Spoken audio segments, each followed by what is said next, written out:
الرجيم.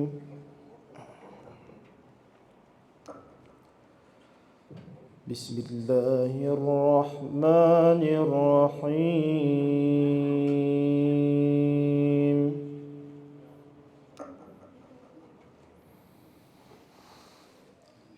يا أيها الذين آمنوا توبوا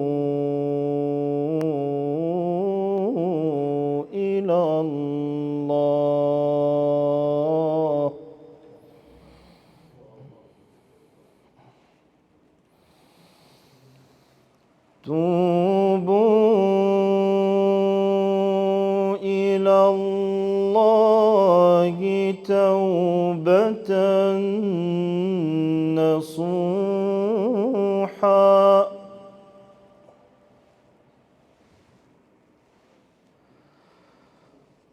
عسى ربكم أن يكفر عنكم سيئاتكم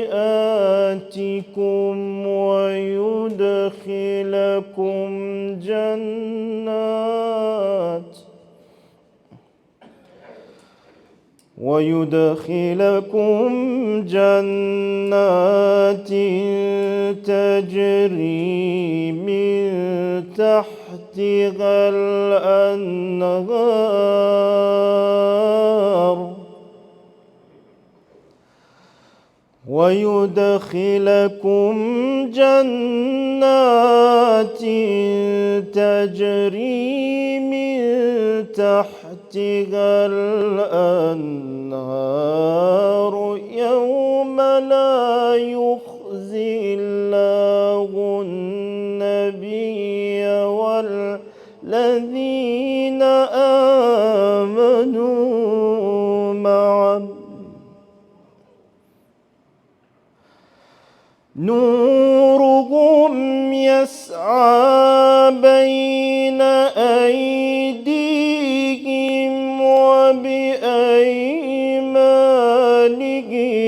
يقولون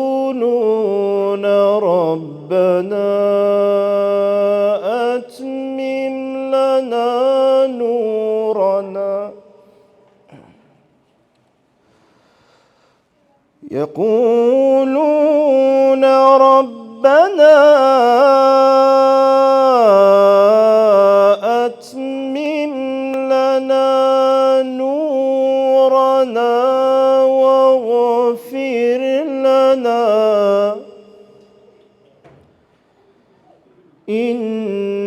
إنك على كل شيء قدير.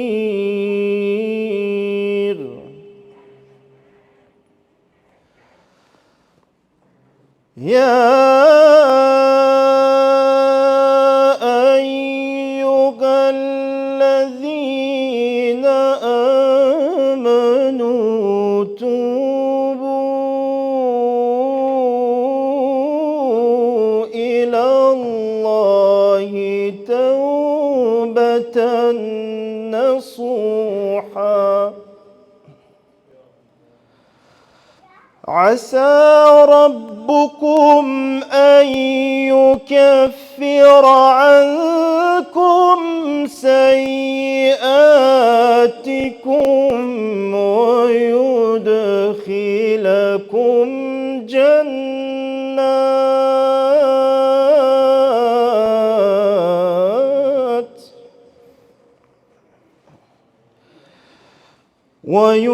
ويدخلكم جنات تجري من تحتها الأنهار يوم لا يخزي الله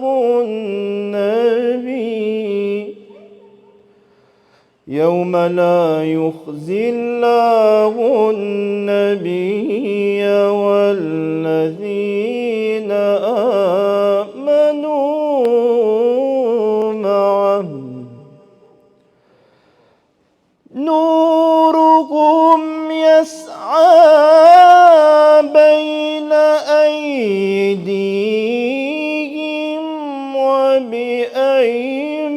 بأيمانهم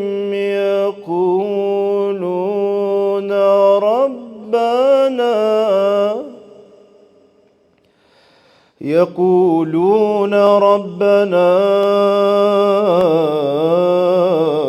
أتمم لنا نورنا واغفر لنا إنك على كل شيء قدير. صدق الله العلي العظيم.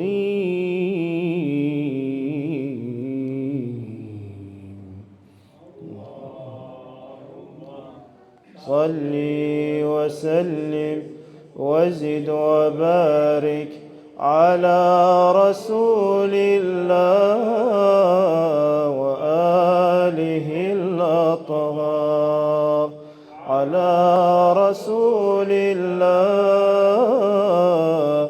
وآله الأخيار.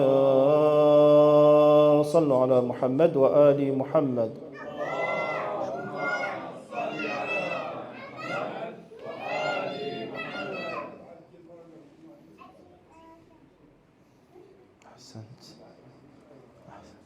Juste le mouchoir.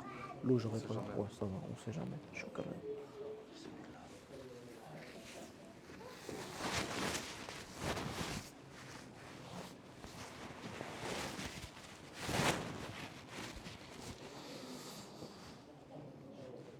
أعوذ بالله من الشيطان الرجيم. بسم الله الرحمن الرحيم. الحمد لله رب العالمين بارئ الخلائق أجمعين، وباعث الأنبياء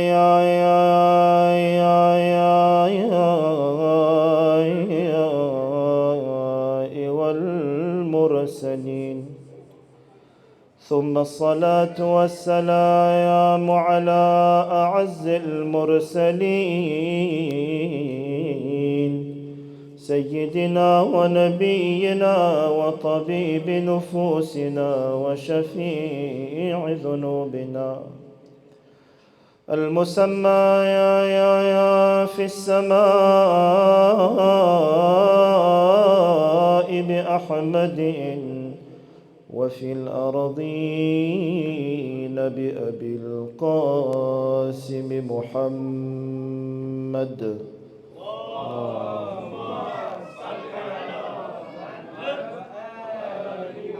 وعلى آله المظلومين الطيبين الطاهرين. صلى الله عليك سيدي ويا مولاي يا رسول الله. صلى الله عليك وعلى آلك المظلومين الميامين. السلام عليك يا سيدي ويا مولاي يا أبا عبد الله، يا رحمة الله الواسعة ويا باب نجاة الأمة. صبت الرسول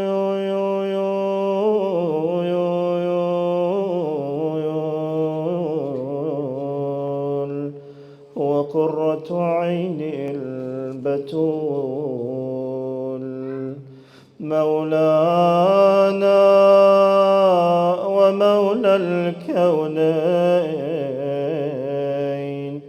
أبي عبد الله الحسين.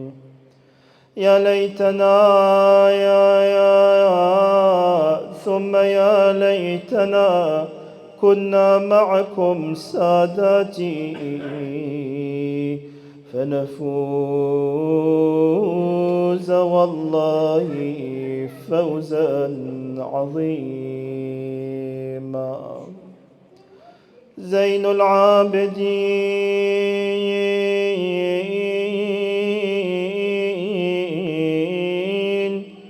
parurent des adorateurs et fils de Hussein, rescapés de Karbala,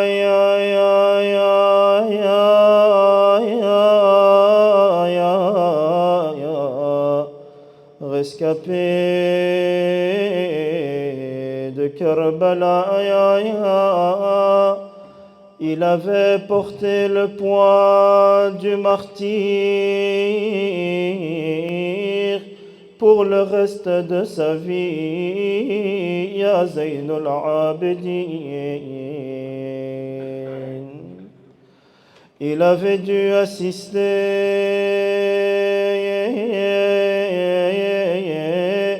à ce massacre sans pitié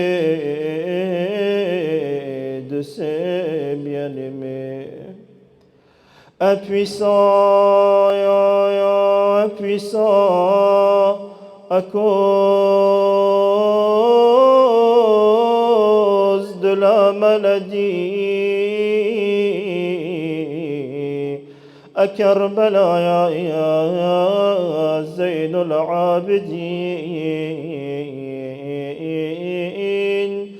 devait faire preuve de patience.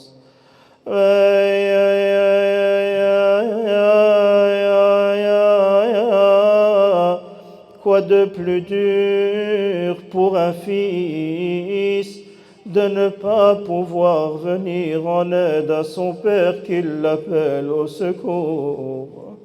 Zaynul Abidin,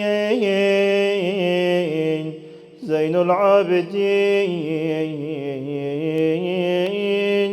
lorsque l'imam Hussein s'était retrouvé seul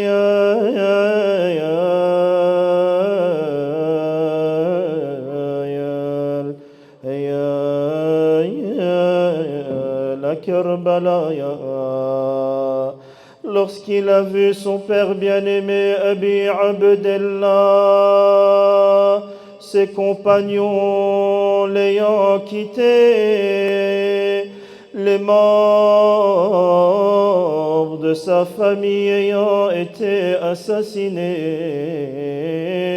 lorsque Abbas n'était plus, l'imam Hussein appela au secours.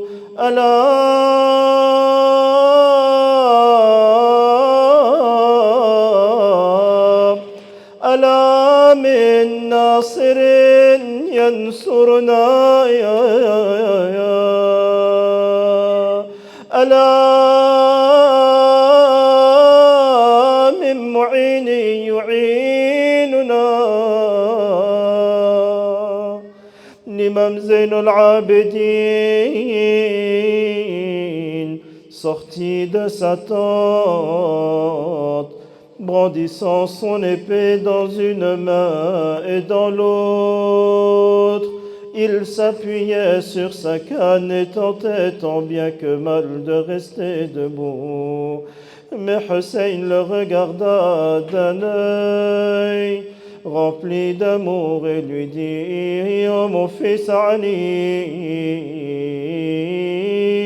préserve-toi, car la terre ne doit pas être sans argument d'Allah.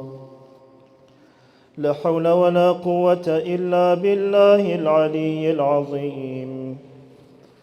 وسيعلم الذين ظلموا آل بيت محمد أي منقلب ينقلبون والعاقبة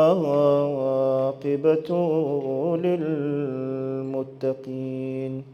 afin qu'Allah subhanahu wa ta'ala hâte la réapparition de notre imam, l'imam sahib al-asr wa zaman. Sallu ala Muhammad wa ali Muhammad.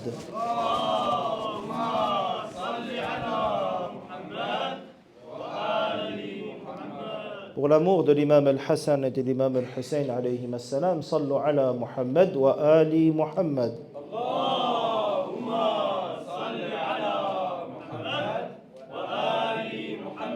Chers frères, chères sœurs, assalamu alaykum wa rahmatullahi wa barakatuh.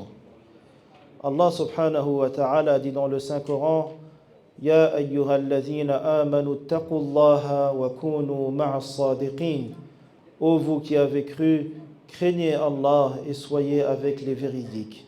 Sadaqallahu maulana al-aliyyul azim. Alhamdulillah qu'Allah subhanahu wa ta'ala nous a permis de nous réunir ensemble en ce jour, jour de tristesse, jour du martyre de l'imam Zainul Abidin alayhi salam, Ali ibn al-Hussein as-Sajjad, personnalité très importante autour de laquelle malheureusement subsistent beaucoup d'informations fallacieuses par rapport à la personnalité de l'imam Zainul Abidin alayhi salam. Et une des choses qui nous est demandée en tant que partisans de l'école de Ahl al-Bayt alayhimus salam, c'est ma'rifatul imam.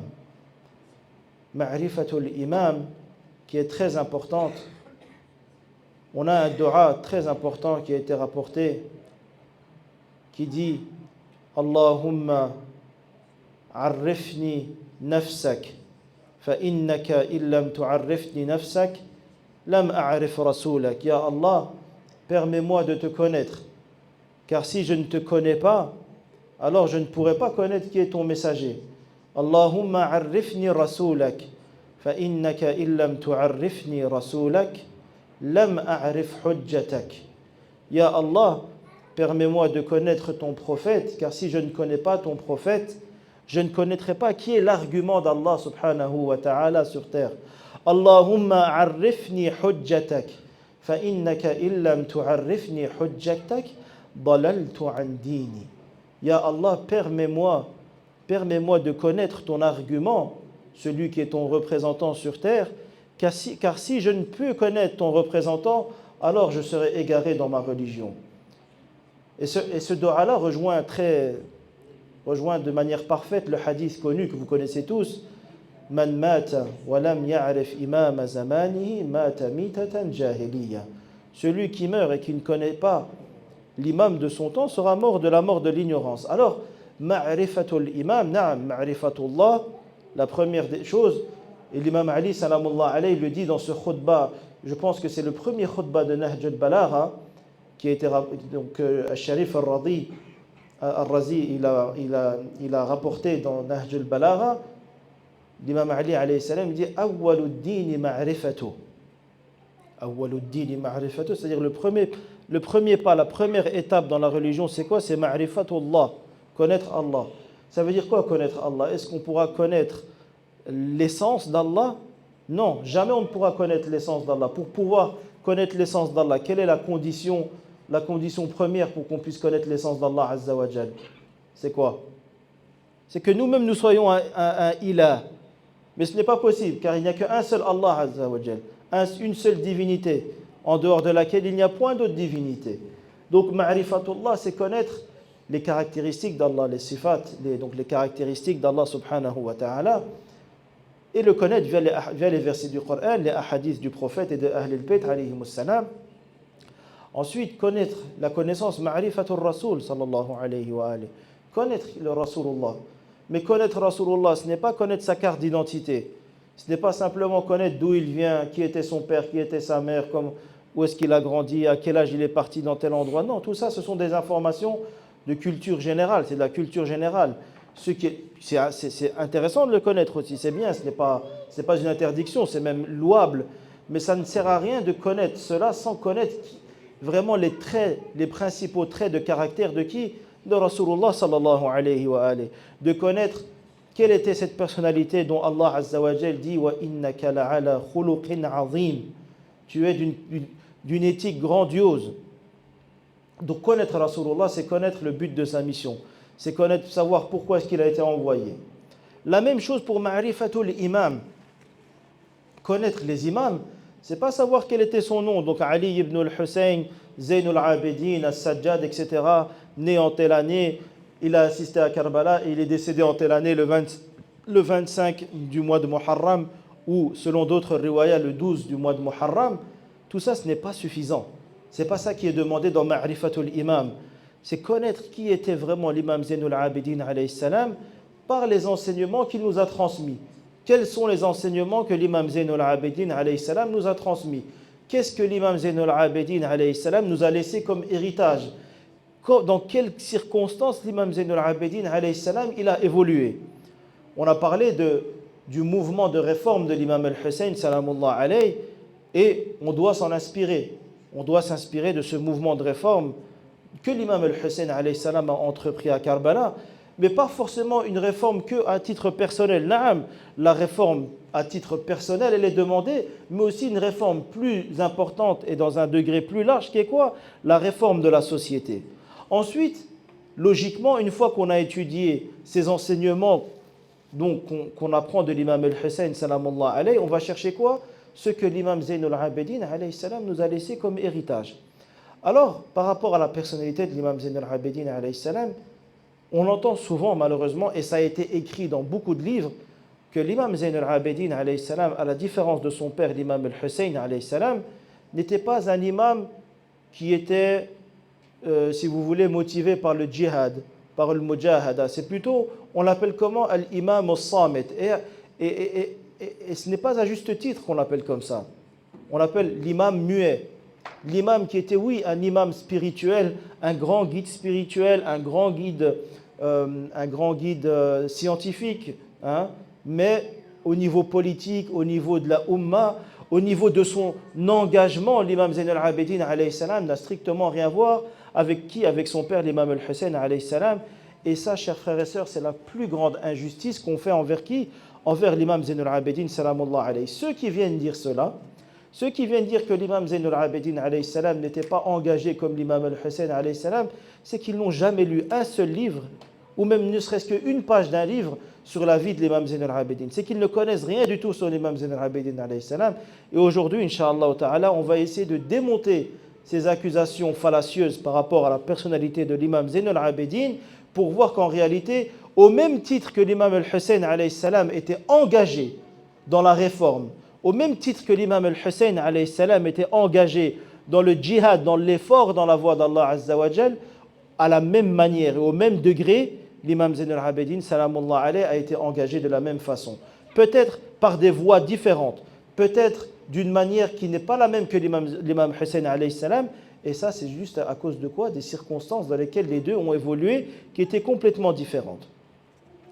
Alors, quand on regarde l'imam Zaynul Abidin salamullah alayhi, on peut partager sa vie en deux parties. On peut faire plus, mais deux parties plus importantes pour voir justement Jihadul Imam. Nous, on a dit ce qui nous intéresse, c'est quoi? C'est Ma'rifatul Imam. C'est en savoir plus sur cette personnalité grandiose. Zaynul Abidin. Déjà même, son nom, son surnom nous met déjà dans le vif du sujet. Zaynul Abidin, la parure des adorateurs. C'est-à-dire, tu veux savoir c'est quoi un vrai adorateur? Tu regardes qui? Zaynul Abidin. L'imam Sajjad. Sajjad, c'est quoi? En arabe, on a Sajid et on a Sajjad. C'est deux personnes qui se prosternent. À la seule différence que As-Sajjad, c'est celui qui se prosterne énormément, beaucoup. Donc il y a une mubalara dedans. C'est pas juste Sajid, pas juste qui se prosterne. Sajjad, il se prosterne énormément.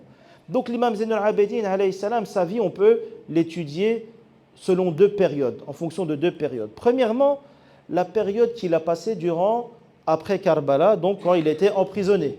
Quand il a été emprisonné, quand il a été emmené à Al-Koufa devant Ubaydullah ibn Ziyad, et quand il a été emmené à Sham, donc devant Yazid la'natullahi alayhi. Ça, c'est la première période. Cette période-là, en fonction des divergences qui existent, elle peut aller de 30 jours à un peu plus, à 1 an, en fonction de quand est-ce qu'ils sont revenus. Donc 40 jours, on va dire, le voyage plus le nombre de jours qui sont restés à Sham, etc. On va dire 40 jours, l'imam Zaynul Abidin, qu'il était en quoi? Emprisonné, donc il était avec la caravane de Al-Rasoul sallallahu alayhi wa alayhi. Ça, c'est la première période. La deuxième période, c'est au retour à Médine, quand l'imam Zayn al-Abidin alayhi salam est retourné à Médine. Donc cette période qui a duré plus ou moins 34 ans. Donc 34 ans, l'imam Zayn al-Abidin alayhi salam, il les a passés où? À Médine, après Karbala. Donc de dire que l'imam était un imam samet, un imam muet, alors que 34 ans de sa vie sont passés, c'est dire qu'on n'a pas bien étudié la chose ou on n'est pas allé voir les informations là où il faut. Premièrement, la première période de la vie de l'imam Zayn al-Abidin, donc lorsqu'il a été pris prisonnier, on voit que l'imam a fait preuve du plus grand des djihad qu'on pouvait faire. Première chose, lorsque l'imam alayhi salam a été emmené au palais de Ubaydullah ibn Ziyad à Koufa, Ubaydullah ibn Ziyad, lorsqu'il a vu l'imam Zayn al-Abidin, il a demandé qui est cette personne. On lui a dit c'est qui? C'est Ali ibn al-Hussein. Et lui, Ubaydullah ibn Ziyad, il a dit tiens, Ali ibn al-Hussein, comment se fait-il? Est-ce que j'ai entendu que Ali ibn al-Hussein a été quoi? A été tué le jour de Karbala, le jour de Ashura à Karbala. On lui a dit non, ça c'est son frère. Lui c'est un autre Ali ibn al-Hussein. Naam, Ali al-Akbar, il a été tué à Karbala, il est tombé martyr. Naam, walakin celui-là, c'est qui? C'est Ali ibn al-Hussein. Ali ibn al-Hussein, Zayn al-Abidin. Alors là, Ubaydullah ibn Ziyad, c'était une personne que tout le monde craignait. C'était un tyran. D'ailleurs, Yazid l'a fait venir à Koufa pour prendre les rênes de Koufa. Pourquoi? Parce que son prédécesseur était trop laxiste, selon qui? Selon Yazid. Et Ubaydullah ibn Ziyad, quand il est venu à Koufa, il matait les gens. Donc, il les a matés. Donc, personne ne pouvait parler. Si quelqu'un osait donc, hausser le ton face à Ubaydullah ibn Ziyad, on pouvait dire que c'était fini pour cette personne. Alors, Ubaydullah ibn Ziyad, il regarde l'imam Zayn al-Abidin alayhi salam et il dit ne vois-tu pas comment Allah vous a tué? Ne vois-tu pas comment Allah vous a tué? Alors, l'imam Zayn al-Abidin alayhi salam, là, il lui a tenu tête, il lui a dit ce n'est pas Allah qui nous a tués, c'est vous. C'est vous qui nous avez tués. C'est vous qui avez tué le Hussein alayhi salam. Et c'est là qu'il lui a répondu cette phrase que tout le monde connaît Ama alimta anna al-qatla lana ada. Est-ce que tu ne sais pas que pour nous, le fait d'être tué, c'est une habitude pour nous? Pour nous, c'est normal. Depuis notre père, depuis notre grand-père, l'imam Ali alayhi salam, Ali ibn Abi Talib, on est habitué à ça. Ama alimta anna al-qatla lana ada wa karamatuna inda Allahi ash-shahada. Et que notre honneur auprès d'Allah, c'est quoi? C'est d'être martyr. Et là, l'imam Zayn al-Abidin alayhi salam, il a montré et démontré qu'il était bien le petit-fils de qui? De Amir al-Mu'minin alayhi salam, qattalatul arab. Comme le jour de Ashura, Omar ibn Saad, quand il a dit à ses soldats Wayhakum, malheur à vous, ne savez-vous pas avec qui vous êtes en train de vous battre? Avec Hadha ibn qattalatul arab. C'est lui le fils du chevalier des Arabes, celui qui était connu pour être le plus dur parmi les Arabes. Et donc, l'imam Zayn al-Abidin, salamullah alayhi, il a vraiment tenu tête à Ubaydullah ibn Ziyad en lui disant ne crois pas que ce que tu es en train de dire, tu es en train de, tu nous as fait du mal, ou tu crois que Allah Azza wa Jal nous a donné du mal et que vous a donné la victoire. Non. Ama alimta anna al-qatla lana ada wa karamatuna inda Allahi ash-shahada. Pour nous, c'est un honneur de mourir martyr. Pour les Ahl al-Bayt, alayhimus salam, c'est un honneur de tomber martyr dans la voie d'Allah subhanahu wa ta'ala. Ensuite, lorsque l'imam Zayn al-Abidin, salamullah alayhi, a été emmené donc de Koufa jusqu'à Sham, devant le maudit Yazid, qu'est-ce que Yazid, la'natullah alayhi, a dit lorsqu'il s'est adressé à l'imam Zayn al-Abidin, salamullah alayhi? Yazid, qu'est-ce qu'il a fait? Il a regardé l'imam, il lui a dit Qul wa ma asabakum min musibatin fabima kasabat aydikum. Wa ma asabakum min musibatin fabima kasabat aydikum. Il dit tout ce qu'il vous touche comme malheur, c'est à cause de ce que vos mains ont créé, c'est à cause de vous en fait. Et donc Yazid, qu'est-ce qu'il devient? Il devient mufassir al-Qur'an. Yazid, il s'est mis en tant que quoi? Mufassir al-Qur'an. Et c'est ça qu'on a aussi ce problème aujourd'hui. À l'heure actuelle, on a un problème, c'est des gens qui utilisent le Coran à mauvais escient. Des gens des Yazidis. Yazid, il a fait la même chose.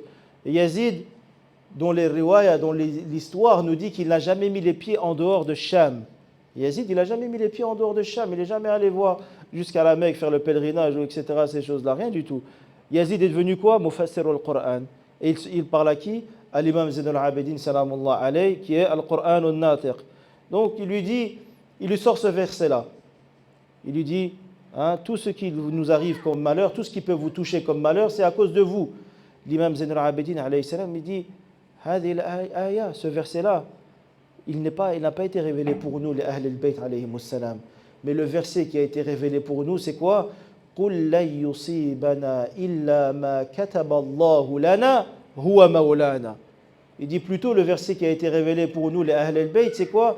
Tout ce qu'il nous arrive, ce n'est que ce que Allah subhanahu wa ta'ala a voulu pour nous.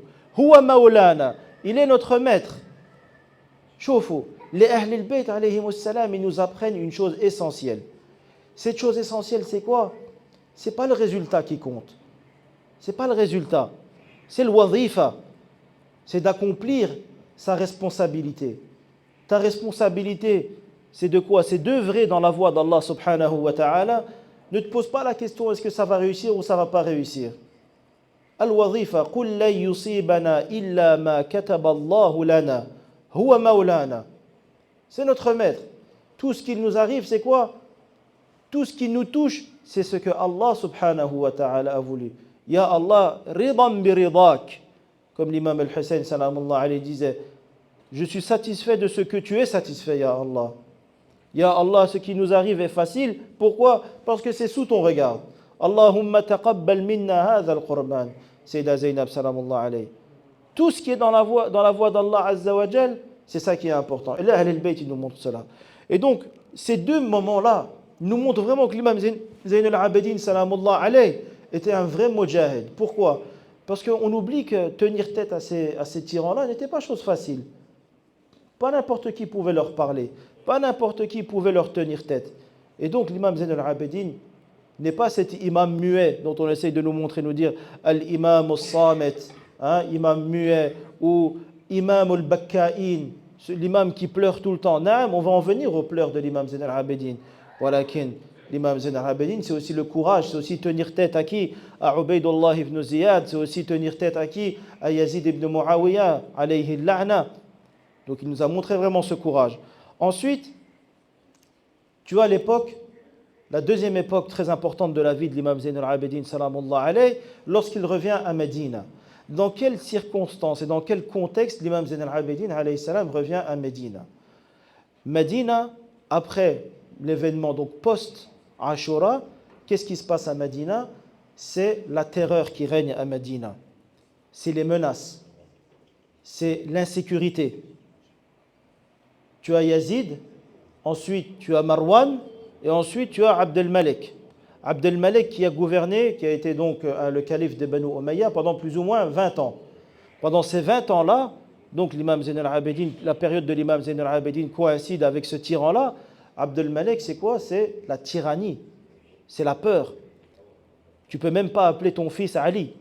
Tu ne peux même pas espérer, oser dire que tu es un partisan de Ali. C'était mieux de dire que tu étais un Ahl al-Kitab ou un Munafiq plutôt que dire que tu es un partisan de Amir al-Mu'minin alayhi salam. Donc l'imam Zayn al-Abidin, il évolue dans ce contexte-là, dans ces circonstances-là. En plus, qu'est-ce qui se passe?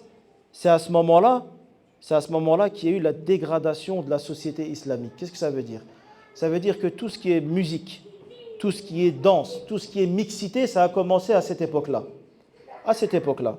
Donc à l'époque de Abd al-Malik, c'est là qu'on faisait, par exemple, pour les événements, faire venir des musiciens, faire venir des danseuses, faire venir des chanteuses, etc. C'est tout ça. Donc la dégradation de la société. En plus de ça, c'est aussi une période très instable. Pourquoi il y a plein de révoltes qui viennent. La révolte de Mukhtar, il y a énormément de révoltes qui se passent. Et donc une période très instable. L'imam Zayn al-Abidin, alayhi salam, il évolue dans cette période-là, dans ces circonstances-là. Instabilité, terreur, dégradation culturelle de la société islamique. Ensuite, l'imam Zayn al-Abidin, salamullah alayhi, na'am, sallu ala Muhammad wa ali Muhammad.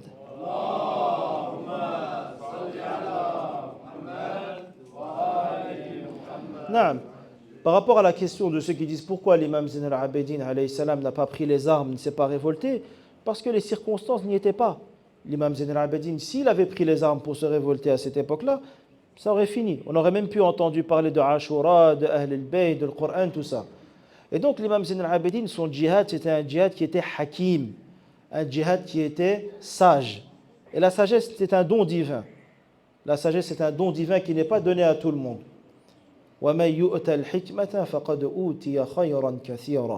Celui qui reçoit la hikmah, la sagesse, il reçoit un grand don.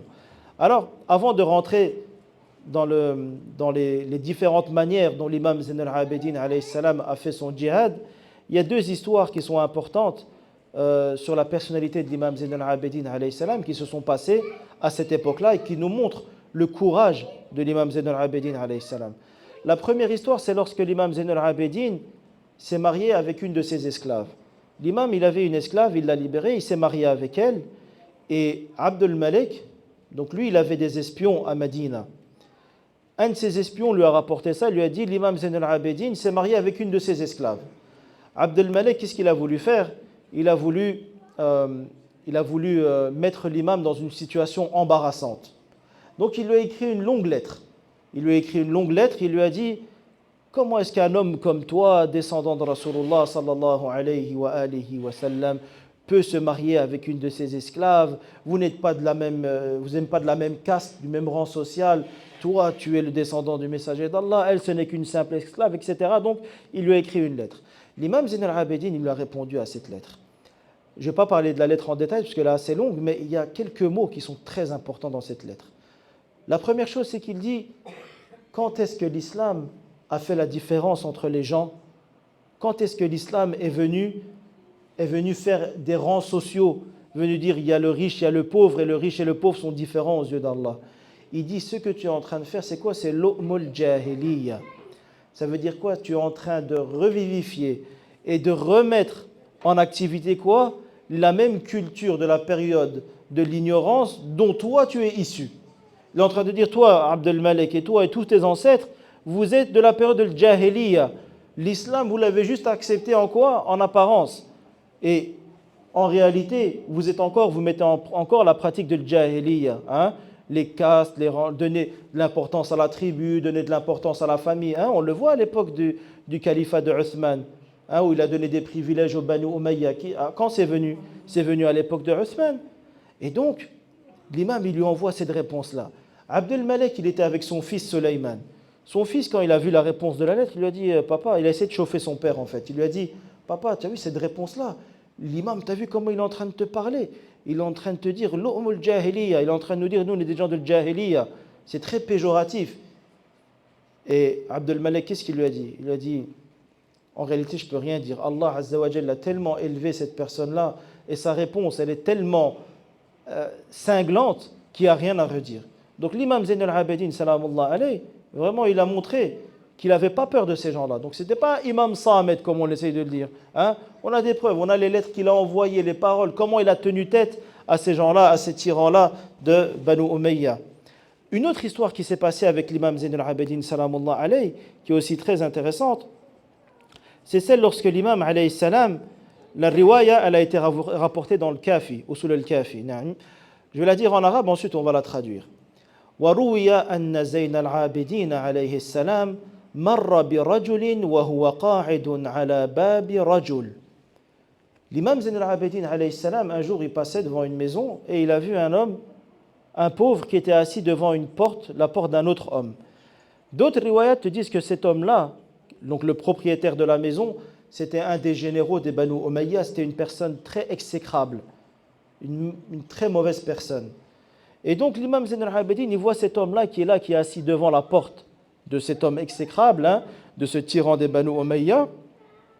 Alors l'imam, il lui dit, نعم هذا المترف الجبار نعم فقال له ما يقعدك على باب هذا المترف الجبار.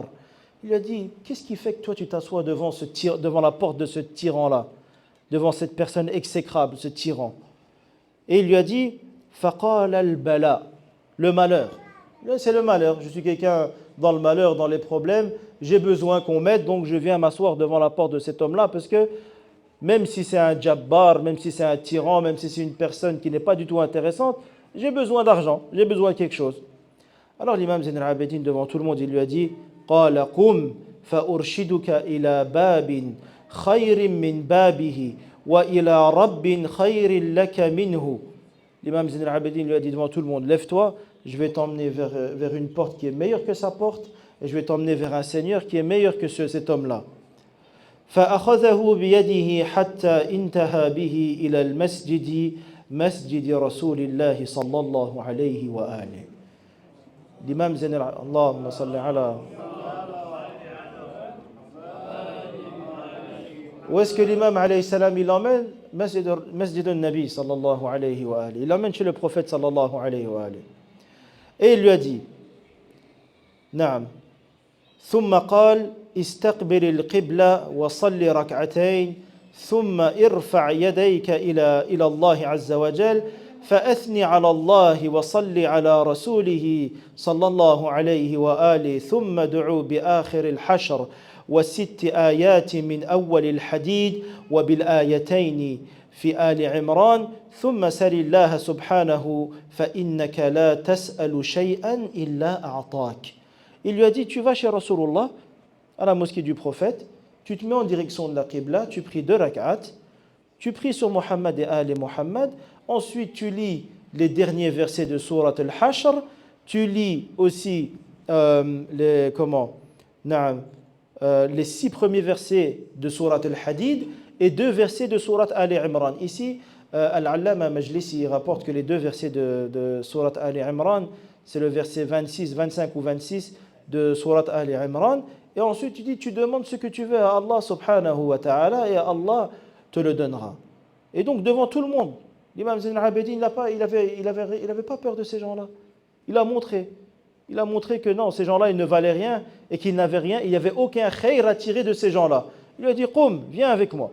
Donc, ces 2 histoires-là, elles nous montrent vraiment que l'imam Zayn al-Abidin, salamullah alayh, n'avait aucune crainte des Banu Umayya et n'était pas cet imam Samet qu'on essaye de nous faire croire.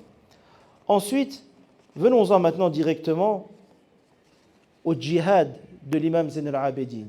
Premier djihad de l'imam Zayn al-Abidin, un djihad scientifique et un djihad qui est quoi? Culturel. L'imam Zayn al-Abidin, alayhi salam, vous entendez souvent l'université de qui? De l'imam Sadiq, alayhi salam.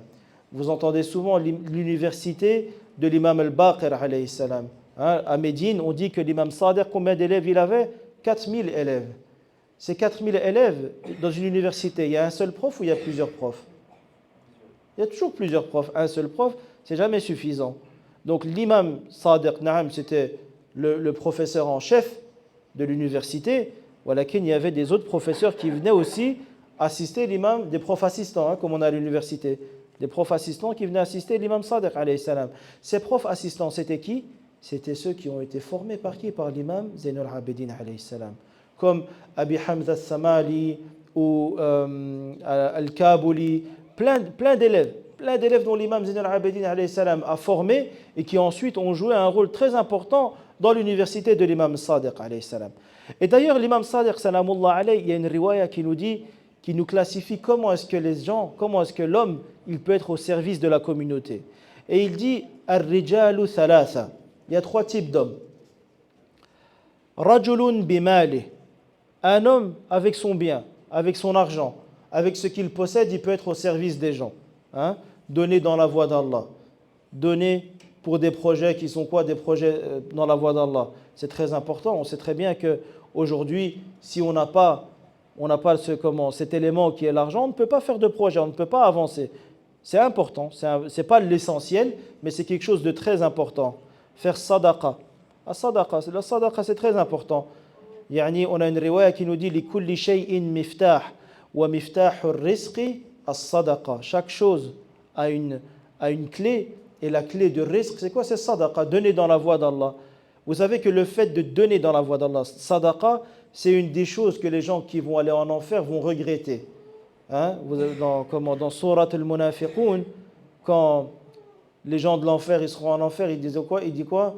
Fa'as-saddaqa wa akum min as-salihin. S'il te plaît, fais-moi revenir afin que je puisse faire sadaqa. Pourquoi? Parce que sadaqa, c'est extrêmement important. C'est très très important de donner sadaqa. On dit qu'aujourd'hui, par exemple, l'imam Sadiq, alayhi salam, il avait un de ses fils qui est venu se plaindre auprès de son père. Il lui a dit, mon père, je n'ai que 40 dinars avec moi. Je n'ai que 40 dinars, je suis serré. Comme quand à la fin du mois, le compte, il y a quoi? Il n'y a plus beaucoup sur le compte. Tu dis, qu'est-ce que je vais faire? Par où est-ce que je vais aller chercher l'argent, tout ça. L'imam Sadiq, alayhi salam, qu'est-ce qu'il lui a dit? Il lui a dit, tes 40 dinars là, tu les donnes. Tu les donnes. Tu fais sadaqa avec. Il dit quoi? Mais c'est tout ce qui me reste, c'est ces 40 dinars là qui me restent là. Si je donne ça, il ne me restera plus rien. Et ça, c'est mantiq al-Qur'an. Mantiq al-Qur'an. Naam. Et il lui dit, donne. Son fils, il est parti donner. Il est revenu quelque temps après chez son père. Il dit, Ya Abati, j'ai reçu 40 000 dinars. J'ai réussi à faire un commerce, j'ai réussi à faire quelque chose. Quelqu'un m'a facilité, j'ai reçu 40 000 dinars. Et c'est ça. C'est vraiment ça. Quand on lit les versets sur le sadaqa, et c'est pour ça qu'on voit que la société qui fonctionne avec le riba, avec l'usure, c'est une société qui va nulle part. C'est une société qui va nulle part. Regardez les gens qui sont dans le riba. Ceux qui font riba. On ne parle pas de ceux qui vont faire leur crédit pour acheter une maison. Ça, c'est encore autre chose, c'est encore un autre sujet, une autre discussion qui est très important, qui doit être discuté, surtout pour nous qui vivons ici en Occident. C'est un sujet à part entière. Mais ceux qui alimentent ce système, ceux qui sont à la tête de ce système, il ne faut pas croire que c'est des gens qui vivent heureux, qui sont là. Ils sont toujours dans l'inquiétude d'une hausse, d'une baisse, de ci, de ça. Et ça, c'est ce que Allah Azza wa Jalla dit « Yamhaqullahu riba wa yurbi sadaqat » Allah Azza wa Jalla, il compare le riba avec sadaqat, avec le sadaqa, le fait de donner dans la voie d'Allah. Il dit « Yamhaqullahu riba » Le riba, Allah, il va détruire tout ça, ça va détruire. Tout ça, ça mène qu'à la perdition. Wa yurbi sadaqat. Et sadaqat, c'est quoi? Il les fait s'élever. Et ça, c'est ce qui est très important.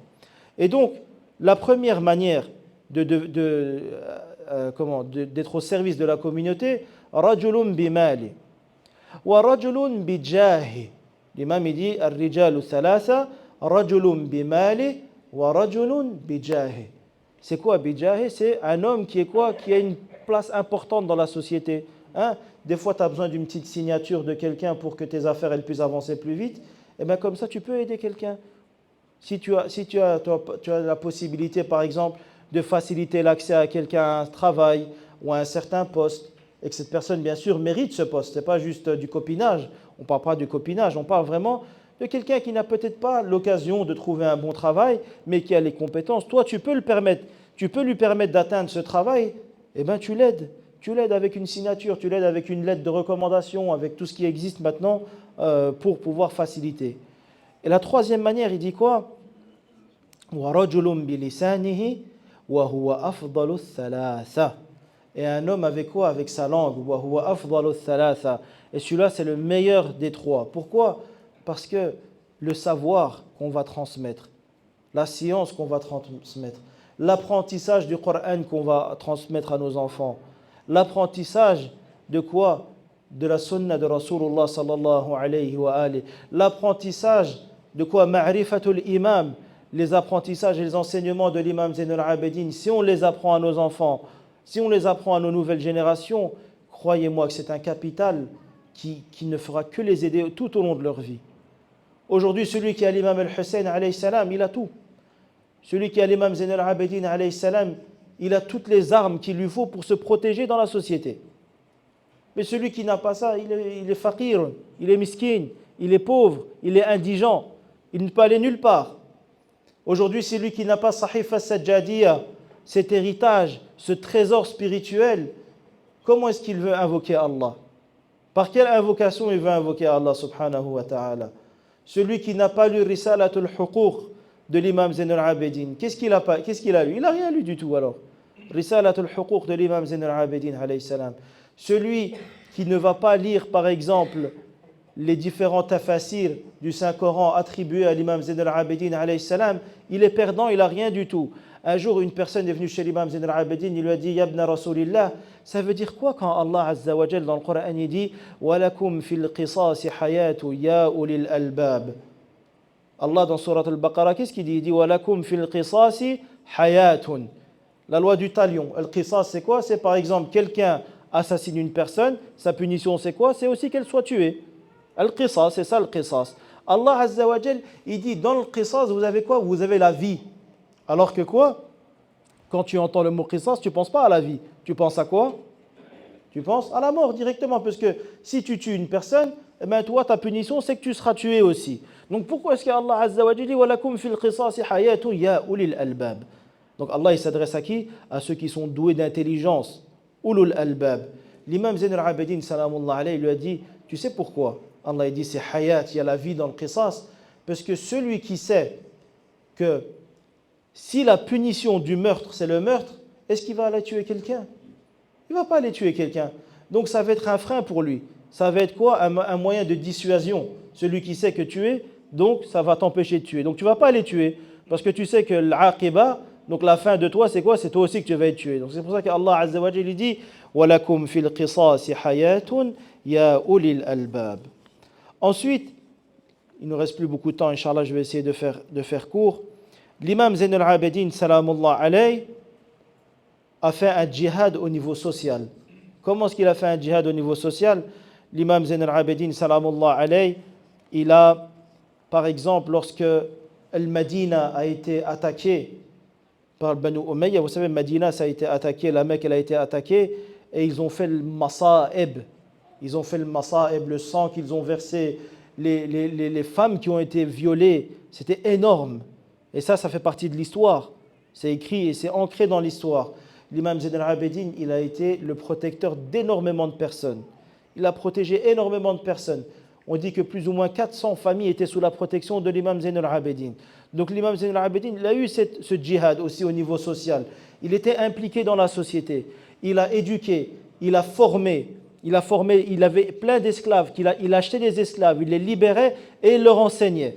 Et c'est comme ça qu'il y a eu plein de gens qui ont propagé les enseignements de Ahl al-Bayt alayhimus salam. Il a aussi aidé les gens au niveau social. Et la troisième manière dont l'imam salamullah alayhi a fait son djihad, c'est sur le point de vue émotionnel. On dit que l'imam Zayn al-Abidin alayhi salam, il ne s'arrêtait jamais de pleurer. À chaque fois, il ne manquait pas une occasion pour parler de Karbala et de pleurer. Pourquoi? Parce que c'est comme ça qu'il a réussi à rendre vivant ce qui s'est passé à Ashura, le jour de Ashura. S'il n'y avait pas eu tous ces pleurs de l'imam Zayn al-Abidin, s'il n'y avait pas eu tous ces moments où on le voyait en train de pleurer, alors l'histoire de Karbala, elle serait tombée dans les oubliettes. Plus personne n'aurait parlé de Karbala. On parle du rôle de Sayyida Zainab, salamullah alayhi, du rôle très important qu'elle a joué pour rapporter l'histoire de Ashura, mais encore plus important, c'est le rôle que l'imam Zayn al-Abidin alayhi salam, il a endossé pour parler de Ashura. À chaque fois, l'imam Zayn al-Abidin, lorsqu'il voyait de l'eau, il pensait à l'imam al-Hussein alayhi salam et il pleurait. Qatalouk wa mana'ouk, qatalouk atshana. Ils t'ont tué alors que tu étais assoiffé. Vous avez tous entendu peut-être cette riwaya de l'imam Zayn al-Abidin salamullah alayhi, qui un jour il passait devant un boucher et il a regardé le boucher et lui a dit, quand tu tues tes comment? Ton mouton, ton agneau, qu'est-ce que tu fais? Avant de le tuer, qu'est-ce que tu fais? Est-ce que tu lui donnes de l'eau? Il dit bien sûr, je lui donne de l'eau avant de le tuer. Et là l'imam Zayn al-Abidin leur disait, moi mon père l'imam al-Hussein salamullah alayhi, on l'a tué, on l'a égorgé alors qu'il était quoi? Qu'il était assoiffé. Donc à aucun moment l'imam Zayn al-Abidin il a permis que la tragédie de Karbala ne soit oubliée. À aucun moment. Et l'imam Zayn al-Abidin salamullah alayhi, naam, comme tous les imams, est tombé martyr, il a été empoisonné. Mais permettez-moi de parler du moment où l'imam Zayn al-Abidin alayhi salam est revenu pour enterrer l'imam al-Hussein salamullah alayhi. L'imam Zayn al-Abidin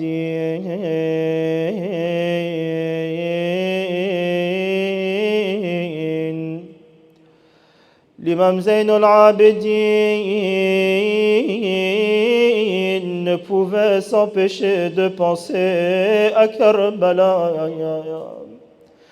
Juste avant de mourir, l'imam Baqir sauta sur le corps de son père en pleurant et l'imam Zayn al-Abidin fonda en larmes. L'imam Baqir lui dit, ô mon père, pourquoi pleures-tu? L'imam Zayn al-Abidin lui a répondu, mon fils bien-aimé, sache que tu as la chance de venir me prendre dans tes bras juste avant que je meure. Mais moi,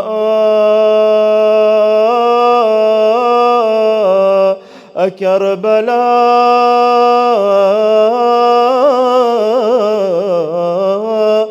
Je n'ai pu prendre mon père Hussein dans mes bras avant qu'il meure. Et à la place de cela,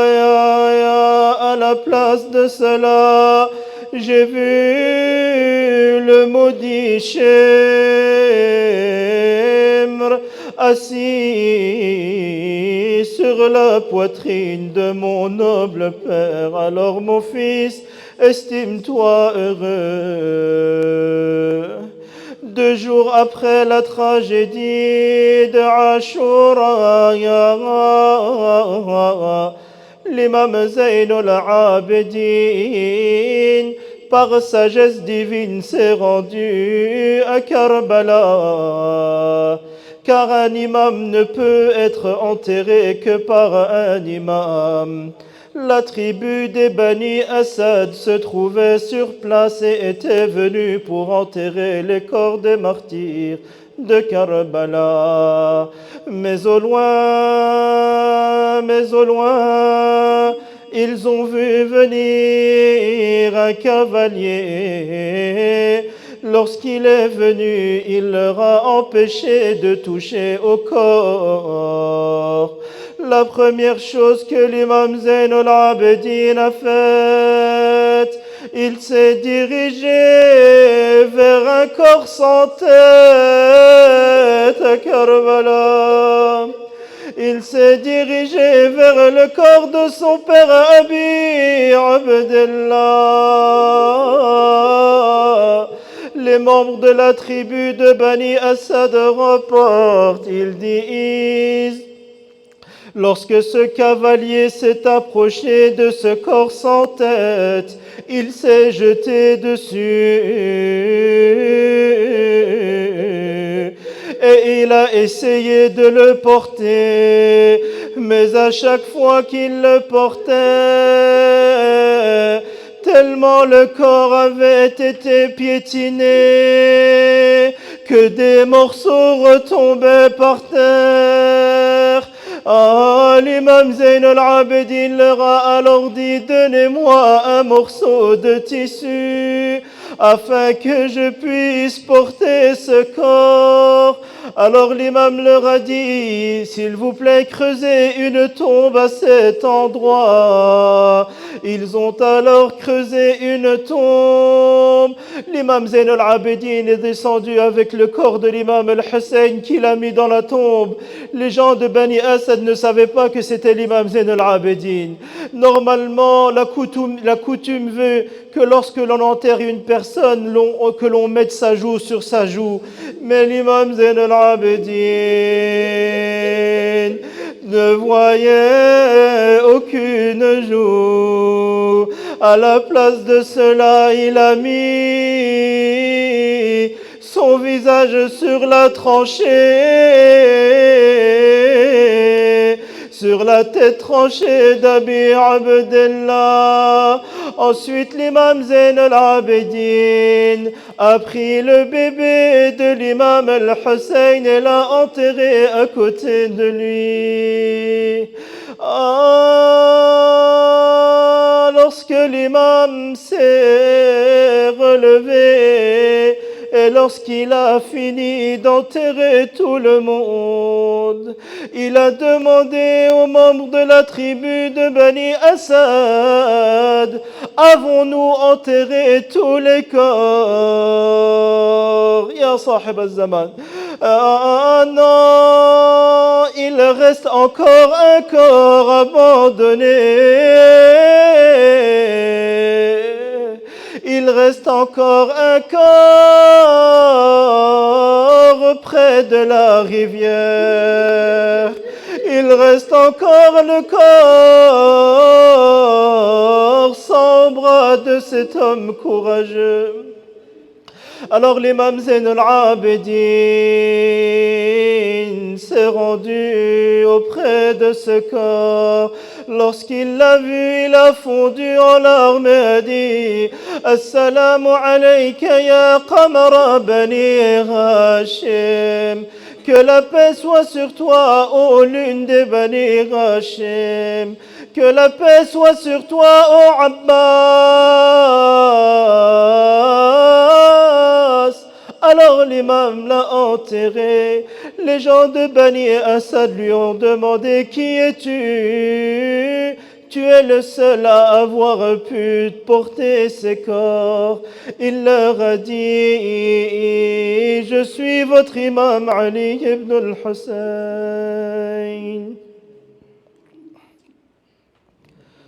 Inna lillahi wa inna ilayhi raji'un. وسيعلم الذين ظلموا آل بيت محمد أي منقلب ينقلبون والعاقبة للمتقين. إلهنا وسيدنا نسألك وندعوك باسمك العظيم الأعظم الأعز الأجل الأكرم يا الله يا الله يا الله يا الله يا من لا يقال لغيرك يا الله. اللهم عجل لوليك الفرج. اللهم عجل لوليك الفرج. اللهم عجل لوليك الفرج والعافية والنصر واجعلنا من أنصاره وأعوانه والمستشهدين بين يديه يا أرحم الراحمين. اللهم اغفر لنا ذنوبنا وكفر عنا سيئاتنا وتوفنا مع الأبرار مع محمد وآله الأطهار. Ya Allah, pardonne-nous nos péchés. Guide-nous sur la voie de Muhammad et de Ali Muhammad. Ya Allah, aide-nous à nous inspirer de l'imam Zayn al-Abidin dans notre adoration, dans notre savoir et dans notre effort dans ta voie. Ya Allah, ila arwah al-mu'minina wal-mu'minat wa man mata ala al-iman. Et aussi pour l'âme du défunt pour lequel nous nous sommes réunis aujourd'hui. Allahumma ya Allah ya Rahman ya Rahim. اللهم اشف كل مريض. اللهم اشف كل مريض. اللهم اشف كل مريض. إلى أرواح المؤمنين والمؤمنات ومن مات على الإيمان نهدي لهم ثواب ما قرأنا وثواب قراءة المباركة الفاتحة تسبقها الصلاة على محمد وآل محمد.